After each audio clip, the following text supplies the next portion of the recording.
Gondoskodás. Voivoda. Care. Proteger. Забота. رعاية. Prendre soin. Ter atenção. Sorge tragen. نعيش. Cuidar. أرجع. Curar.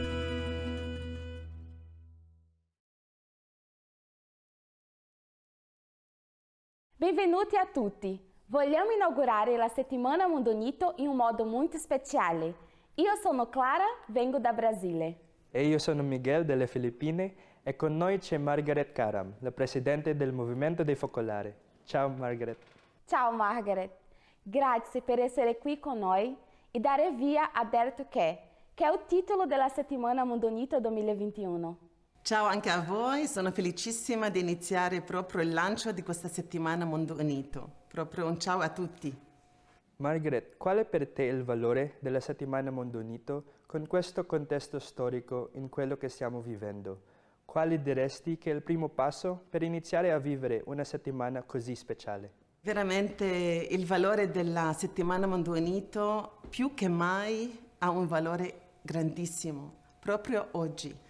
Questa volta sento che proprio ha una importanza grandissima, perché anche quello che avete scelto come titolo anche del Dare to Care, proprio la cosa più attuale per oggi, perché quello che stiamo vivendo nel mondo, proprio di tante sfide, tante crisi, sia sanitarie con il Covid, sia politica, sia economica. Allora cosa vuol dire la cura? E questa è la cosa, penso, che ha più valore anche di tutta la settimana, perché la cura vuol dire anche agire, non soltanto dire cura come una bella parola, ma agire, fare qualcosa di azione concrete. E poi cura vuol dire anche guarire di tante delle nostre ferite che sono nella società. Però questo anche vorrei sottolineare, il valore di questo è che non siano solo parole, che non sia una settimana che diciamo tanti bei discorsi, ma proprio agire, come anche il Pathways dice, no? Dare to Care, però con Learn, Act and Share. Allora queste tre parole sono importantissime, perché questo ci mettono veramente all'ascolto del dolore che è attorno, ma anche nell'agire, ma anche nel condividere. E io vorrei veramente dire una piccola esperienza che io ho vissuto, per dare proprio anche esempio. Allora durante proprio questo periodo di Covid, soprattutto quando eravamo nel lockdown, allora eravamo tutti a casa, anche in Focolare, eravamo tutti a casa.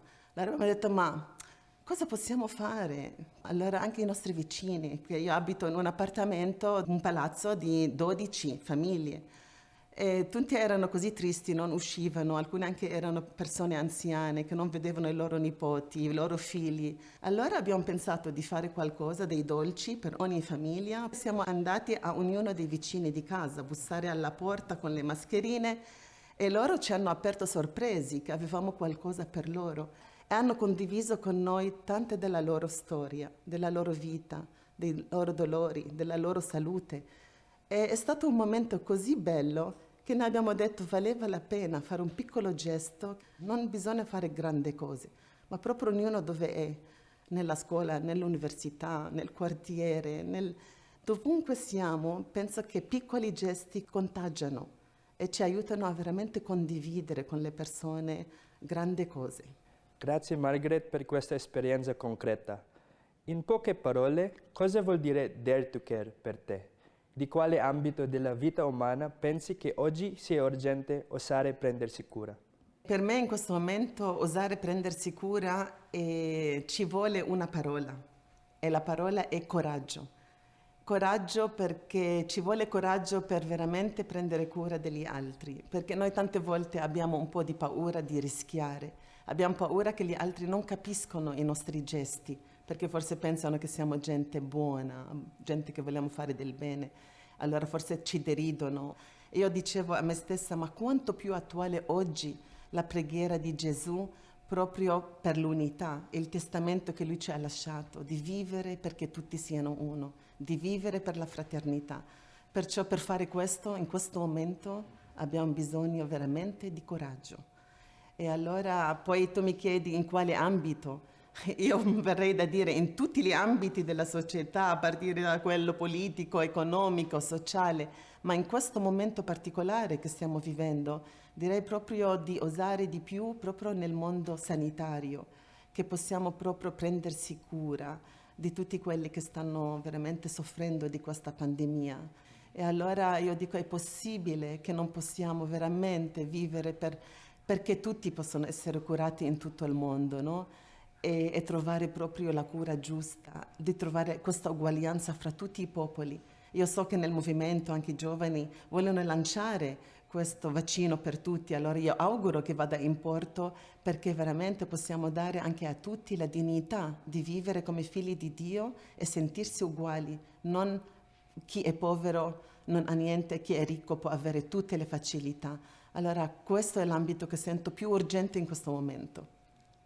Questa settimana è un punto di arrivo di un anno in cui abbiamo vissuto e raccontato buone pratiche sulla cittadinanza attiva e politica per l'unità. Sappiamo che bene c'è, ma sembra che manca tanto da fare.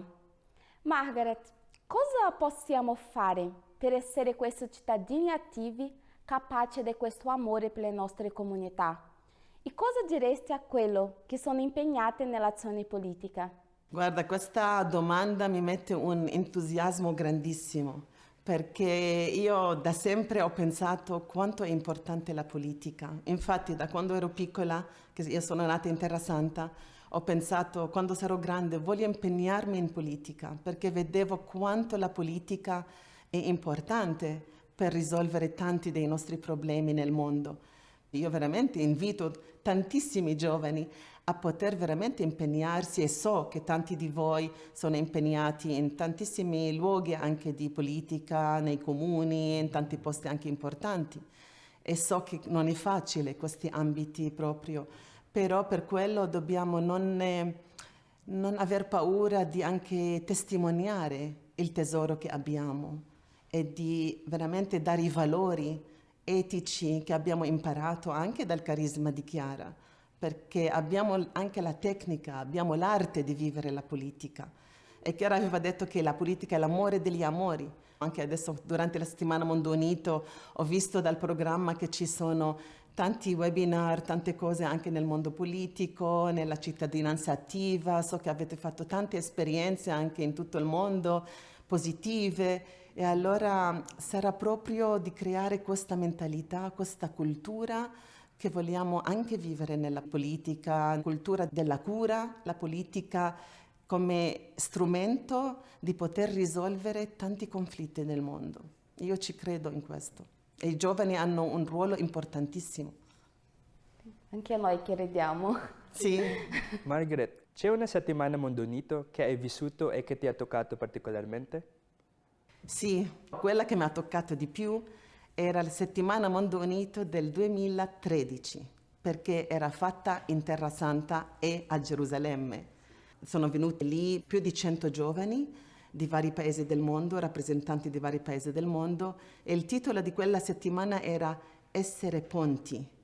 E allora è stata una settimana piena di tante iniziative, sia con le comunità locali, palestinesi, israeliani, musulmani e cristiani, sia a livello universitario, sia a livello proprio anche di sindaco. Hanno incontrato il sindaco di Betlemme, anche hanno incontrato esponenti ebrei e palestinesi. Perciò è stata una settimana ricchissima di rapporti, di dialogo con le persone, con la cultura, con le sfide che sono in questo paese, anche di conflitti. Hanno visto il muro di separazione in quella città vicino a Gerusalemme e fra Gerusalemme e Betlemme.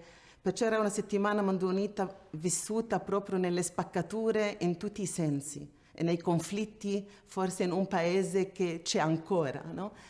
E poi la cosa più che mi ha rimasta così nel cuore e nell'immagine era perché uno dei giorni hanno fatto un flash mob proprio in mezzo alla città di Gerusalemme, proprio per un segno di unità e di pace. Allora io ogni volta che passavo lì dicevo, io ci credo, perché ci sono i giovani che me l'hanno fatto vedere. E questa è la settimana che mi ricorderò per sempre. Che forte!